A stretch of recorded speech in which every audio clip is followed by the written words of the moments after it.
In this video, we'll make a Telegram bot. First, you need to go and add in and sign in. After that, you need to create a new workflow. I'm using Telegram, so on message, it's a trigger.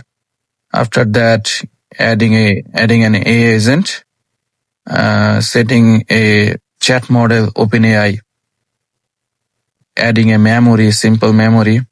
You can also add any memory. Using a tool, Google Sheet, adding in mail so it can send a mail to the users, and adding a send message option. You can see scroll down, send a message. Here it is.